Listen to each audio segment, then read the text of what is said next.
Welcome back to today's news recap. From rising tensions on the Korean Peninsula to a diplomatic fallout between India and Canada, we have some critical global updates to cover. Let's dive into the top stories. North Korea claims 1.4 million volunteers amid drone dispute with South Korea. North Korean state media reported that 1.4 million young people, including students and officials, volunteered to join the army this week. This surge of enlistments comes after North Korea accused South Korea of sending drones over Pyongyang and scattering anti-regime leaflets. In response, North Korea destroyed key inter-Korean roads and rail lines, accusing South Korea of escalating tensions and warning that any further aggression could lead to war. According to the North's official news agency, these volunteers are prepared for what they described as a sacred war, stating that if conflict breaks out, the ROK will be wiped off the map. Though such enlistment claims are difficult to verify, they're often made by North Korea during times of heightened tensions. South Korea has not commented on the recruitment reports, but did issue a stern warning, saying any harm to its citizens would bring an end to the North Korean regime. In a joint press conference with the U.S. and Japan, South Korea condemned North Korea for intentionally raising tension and stated that provocations like the drone accusations will not go unanswered. Canada expels Indian diplomats amid Sikh leader assassination allegations. Canada has expelled 6 Indian diplomats, including the High Commissioner, over allegations that Indian government agents were involved in the assassination of Hardeep Singh Nijjar, a Sikh separatist leader, on Canadian soil. Canadian Prime Minister Justin Trudeau has stated that his government has evidence linking India to the murder and other threats against Canadian citizens. In retaliation, India expelled 6 Canadian diplomats and withdrew its envoy, citing safety concerns for its diplomats in Canada. Trudeau's claims have escalated diplomatic tensions between the two nations, marking a significant deterioration in their relationship. While India denied the allegations and accused Trudeau of pursuing a political agenda, Canada's Foreign Minister Melanie Joly emphasized that Canada does not seek confrontation, but will not tolerate foreign threats to its citizens. This crisis could continue to strain relations between the two Commonwealth nations, both of which are already reducing their diplomatic presence in each other's countries. Record turnout in Georgia's early voting. In Georgia, early voting for the upcoming presidential election is seeing record numbers, with 252,000 voters casting ballots on the first day alone, nearly double the number compared to the first day of early voting in 2020. Gabriel Sterling, Georgia's second highest election official, called it a spectacular turnout, as voters across the state make their voices heard.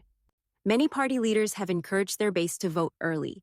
Nationwide, 5.5 million voters have already cast ballots ahead of Election Day, a drop compared to 2020, when the COVID-19 pandemic led to a significant increase in early voting. Georgia remains a key battleground state, with updated voting laws now requiring proof of identity for absentee ballots and limiting the number of drop-off locations. Former One Direction singer Liam Payne dies in Buenos Aires. Former One Direction member Liam Payne has tragically passed away after falling from the third-floor balcony of his hotel in Buenos Aires. Payne, 31, was found dead in the interior patio of the hotel, according to local police. Emergency responders arrived at the scene but could not revive him. Police reports suggest that Payne may have been under the influence of drugs or alcohol at the time, though no official cause of death has been confirmed. Payne had openly spoken about his struggles with addiction and had spent time in rehab. He was in Argentina attending a concert by his former bandmate, Niall Horan, just days before his death. His sudden passing has sent shockwaves through the music world and among his global fan base. Trump's God Bless the USA Bible printed in China. The Associated Press revealed that nearly 120,000 copies of former President Donald Trump's God Bless the USA Bible were printed in China earlier this year. The shipment cost about $342,000 and arrived in 3 separate batches between February and March, with each Bible averaging less than $3 to produce. The Bible, part of a collaboration between Trump and country singer Lee Greenwood, has sparked controversy for its origin, given Trump's strong stance against China during his presidency. Trump explained that the project aims to restore religion and Christianity in the U.S., and during his presidency, he exempted religious texts from tariffs on Chinese goods. However, allegations have emerged in Oklahoma that the Bibles in Schools program was potentially manipulated to favor Trump's product, raising questions about fairness in the selection process. Florida man charged for abandoning dog in hurricane floodwaters. In Florida, A man has been charged with aggravated animal cruelty after allegedly abandoning his dog, Jumbo, in floodwaters ahead of Hurricane Milton. The dog was found tied to a post near a highway, standing in water up to its chest. Florida Highway Patrol rescued the animal, and footage of the rescue has since gone viral, amassing over 12 million views.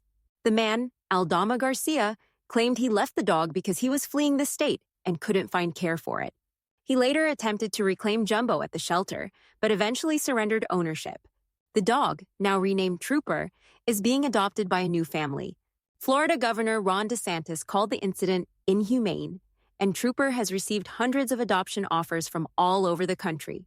That's a wrap on today's news recap. From rising tensions in North Korea to record early voting turnout in Georgia, the world is full of major developments. Be sure to like, comment, and subscribe for more updates.